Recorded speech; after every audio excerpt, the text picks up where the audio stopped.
I spent years terrified of what people would say if they saw the real me. But the moment I finally stepped in front of that mirror wearing the clothes I secretly loved, I discovered something even more frightening. I didn't want to go back.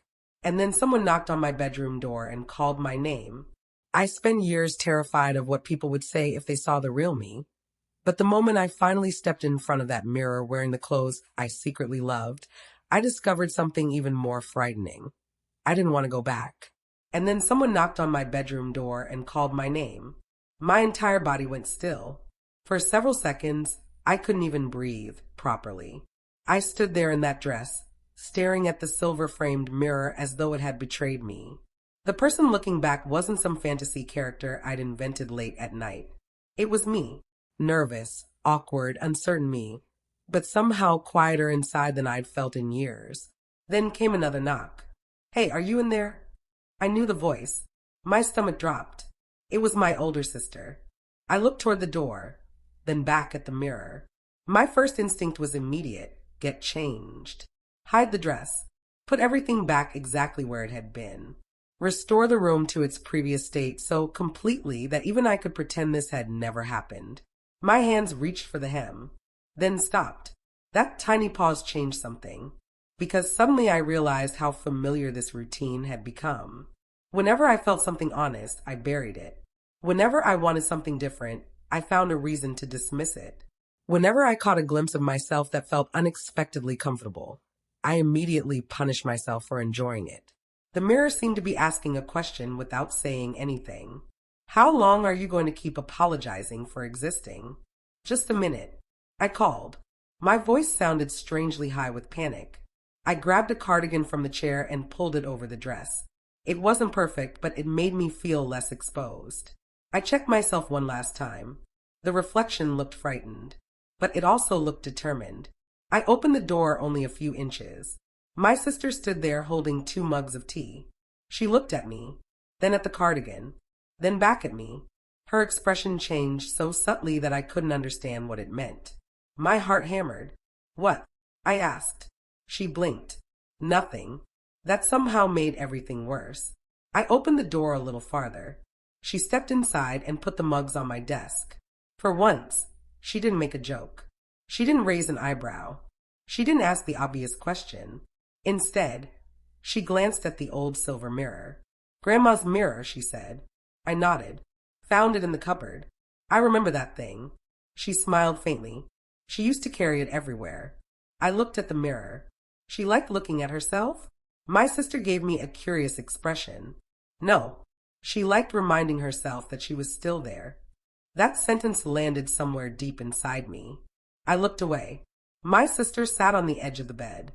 "Are you going to tell me what's going on?" My mouth opened. Nothing came out. I could have lied. I nearly did. Instead, I whispered, "I'm tired." She waited. "I'm tired of always thinking about what I'm supposed to look like." Her expression softened. I continued before courage disappeared. "I'm tired of wondering whether people would laugh if they knew what clothes I actually like. I'm tired of changing outfits 3 times before leaving the house because I suddenly imagined somebody staring at me." My eyes burned. "And I'm really tired of pretending I don't care." Silence. Not an uncomfortable silence. A listening silence. My sister reached for the mug and took a sip. Then she said, "Do you like it?" I stared at her. "What?"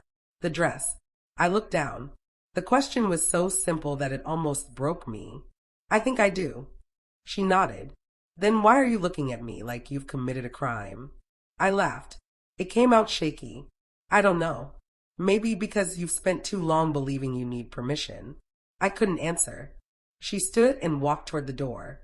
Before leaving, she stopped. "You don't have to explain everything tonight." I looked at her. "But if this is something that makes you feel more like yourself, you don't have to be ashamed of it either." Then she left. The door clicked shut, and I stood alone again. Except I wasn't alone in the same way anymore. I walked slowly back toward the mirror. For the first time, I didn't inspect the dress for flaws. I didn't search my reflection for evidence that I looked ridiculous. I simply looked. And somewhere beneath the embarrassment, beneath the fear, beneath every imagined voice telling me I should be different, I felt something I hadn't expected. Pride. Small, Fragile, almost invisible, but real. I touched the edge of the silver frame. Maybe this is only the beginning, I whispered. I didn't know how right I was. Because the following Monday, I walked into college wearing ordinary clothes, expecting everything to feel normal again. It didn't. Not because anyone noticed anything. Because I noticed everything. The fluorescent lights felt harsher. Conversation seemed louder. Every laugh across the hallway sounded like it might be about me. And then I saw them. 3 guys from my old school were standing near the entrance. The same people who had once laughed whenever someone dressed differently. The same people who had made me feel embarrassed about every tiny thing that didn't fit their idea of normal. They hadn't changed, but I had. One of them looked directly at me. For one horrible second, I was 17 again. Small, silent, desperate to disappear. Then he smiled, and I realized something that made my entire body go cold. He recognized me, and he was walking toward me. He stopped directly in front of me. For a moment, neither of us said anything. Then he tilted his head and gave me that same half smile I remembered from school. The one that had once been enough to make me spend an entire afternoon wishing I could disappear. Well, well, he said. Haven't seen you in years. I forced myself to breathe. Yeah, it's been a while. His eyes moved over me, searching for something familiar. You look different. My stomach tightened. There it was, the sentence I had feared. I almost looked down, but then I remembered the silver mirror sitting on my bedroom dresser. I remember my sister's words. You don't have to explain everything. So I kept my eyes on him. People change. He laughed softly. Apparently, his friends were watching now. I could feel the old version of myself screaming inside my head. Leave. Make an excuse. Don't give them anything to talk about. But underneath that voice was another one. Quieter. Newer. Stay. I didn't know which voice would win until he asked the question I'd spent years imagining. So, are you still the same guy who used to hide behind everyone else? Something inside me cracked. Not loudly. Not dramatically. Just enough. I smiled. No. He looked surprised. I surprised myself too. No, he repeated. No, I said. I'm not. For once, he didn't have a clever response. I walked past him. My legs were shaking, but I didn't stop. I made it halfway across the courtyard before I realized my hands were trembling. I sat on a bench beneath a tree and stared at them. That tiny conversation had lasted less than a minute. Yet somehow, it felt like I had just walked through a door that had been locked for years. My phone buzzed. A message from my sister. How's your day going? I stared at it, then typed. Someone from school recognized me. 3 dots appeared almost immediately. And I hesitated. I didn't hide. Her reply was simple. I'm proud of you. I read those 4 words again, then again, and suddenly I had to look away because my eyes were filling with tears. That evening, I went home and stood in front of the silver mirror again. This time, I didn't put on the dress immediately. I simply stood there. I thought about the boy I'd been, the teenager who had carefully studied everyone around him before deciding how to behave, the teenager who thought acceptance had to be earned by becoming impossible to criticize, the teenager who had mistaken silence for safety. Then I looked at myself now. Maybe I wasn't fearless. Maybe I never would be. But I was beginning to understand that courage wasn't the absence of fear. Sometimes courage was simply refusing to let fear make every decision. I opened the wardrobe. The dress was still there. I touched the fabric. Then I heard footsteps outside my room. My sister appeared at the doorway. She looked at the dress, then at me. You're thinking about wearing it again. I nodded. Why? I looked at the mirror. Because yesterday I wore it when nobody knew. I swallowed. Today I want to understand what it means when I stop being ashamed of it. My sister smiled. Then don't do it for them. I looked at her. Do it for yourself. Those words stayed with me. So I changed. Slowly. Without rushing. And when I finally faced the mirror, I noticed something different. The dress hadn't changed. My face hadn't changed. But the way I stood had. My shoulders weren't hunched. My hands weren't desperately pulling at the fabric. I wasn't checking whether I looked acceptable. I was simply looking at myself. And for the first time, I didn't see someone trying to become somebody else. I saw someone finally giving himself permission to become more honest. Then my phone buzzed again. This time, it wasn't my sister. It was a message from one of those old classmates. I opened it, and my heart stopped, because the message wasn't an insult. It wasn't a joke. It was one sentence. I remember how we treated you back then. I think we owe you an apology. I stared at the screen for what felt like forever, and then another message appeared. But there's something else I want to tell you. I stopped breathing, because suddenly, I realized the past hadn't finished with me yet. Next, I stared at the message until the words began to blur. But there's something else I want to tell you. My first instinct was to delete the conversation. Not because I was angry, because I was afraid. Fear has a strange way of disguising itself as practicality. It tells you that ignoring something is safer than discovering what it means. It convinces you that unanswered questions are better than painful answers. My thumb hovered over the screen. Then I typed. What? The reply didn't come immediately. Those few seconds felt endless. Finally, another message appeared. You were never the weird one. We were just too immature to understand someone who wasn't exactly like us. I read it twice. Then I laughed. Not because it was funny, because I had spent so many years imagining the apology I thought I deserved, and somehow the real thing felt almost impossible to accept. I placed the phone beside the mirror. For years, I'd wanted people from my past to understand me. Now that someone finally seemed to, I wasn't sure I needed them to anymore. The next morning, I made a decision. I wasn't going to announce anything. I wasn't going to make some dramatic confession. I wasn't going to transform myself overnight just to prove a point. I was simply going to stop treating my own happiness like evidence that I had done something wrong. That became my quiet rebellion. I started with little things. I experimented with hairstyles.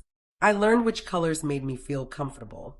I discovered that some clothes made me feel confident while others simply made me feel like I was wearing somebody else's idea of femininity. That distinction mattered, because I slowly realized that crossdressing wasn't about copying somebody else. It was about discovering which parts of myself had been waiting patiently underneath all the expectations. Some days I loved what I saw. Other days I stood before the mirror and felt ridiculous. Those days mattered too. I stopped expecting every moment to feel magical. Real self-discovery wasn't a movie montage. Sometimes it was standing in front of a mirror for 10 minutes and changing your mind 3 times. Sometimes it was putting something on, taking it off, and wondering why you cared so much. Sometimes it was catching your reflection unexpectedly in a shop window and smiling before you could stop yourself. And sometimes it was fear. Especially the first time I considered leaving the house dressed differently. I stood in my bedroom doorway for nearly 20 minutes. My sister was downstairs. Nobody was forcing me. Nobody was waiting for me. I could have changed into ordinary clothes and forgotten the whole idea. But the silver mirror reflected something I couldn't ignore anymore. Not perfection, not certainty, just honesty. I took a breath. Then I walked downstairs. My sister looked up from the sofa. Her eyes widened for half a second. I immediately froze. Too much, I asked. She studied me, then smiled. No, she stood. You look nervous. I am. Good. I frowned. Good. She laughed. Means it matters. I looked toward the front door. Suddenly, the distance between the living room and the outside world felt enormous. My sister didn't push me. She didn't tell me to be brave. She simply said, whatever you decide, I'll still be here when you come back. That was exactly what I needed to hear. So I opened the door. The afternoon air touched my face. I stepped outside. 1 foot, then the other. Nothing happened. No thunder. No dramatic music. The neighbors didn't suddenly appear. The world didn't stop. Cars continued down the street. Someone walked their dog. A delivery driver carried a package toward a house. Life continued as though my clothes were not the most important thing happening on earth. And strangely, that ordinary moment felt extraordinary. I walked to the end of the street, then farther. My confidence grew with every step, until I saw someone standing outside a cafe. Someone familiar. My old classmate. The same person who had sent the apology. He noticed me. Our eyes met. My entire body stiffened. He didn't laugh. He didn't stare. He simply gave me a small nod, almost like he was saying, "I see you." I nodded back and kept walking. That was the moment I finally understood something. I had spent years believing that acceptance would arrive when everyone else changed their opinion of me. But maybe acceptance wasn't something other people handed over. Maybe it was something I finally gave myself. When I returned home, I went straight to the mirror. I looked at myself. Then I whispered the phrase that had followed me through everything. They'd do it again if they knew I truly wanted this. I paused, then smiled, because suddenly I understood the sentence differently. Maybe they would. Maybe some people would never understand. Maybe some would judge. Maybe others would surprise me. But none of that could change the most important discovery I'd made. I wanted this, not because someone had forced me, not because I needed attention, not because I wanted to become somebody else, because somewhere beneath years of fear, there had always been a quieter version of me asking for the chance to be honest. I touched the silver mirror one final time, and for the first time, my reflection didn't feel like a question. It felt like an answer. The next morning, I opened my wardrobe and saw all the clothes I'd been too frightened to wear. I smiled. Then I realized I wasn't wondering whether I was allowed to choose anymore. I was wondering something much bigger. What would happen if I finally stopped choosing my life based on everyone else's expectations? And that question, more than any dress or reflection, became the beginning of my real transformation.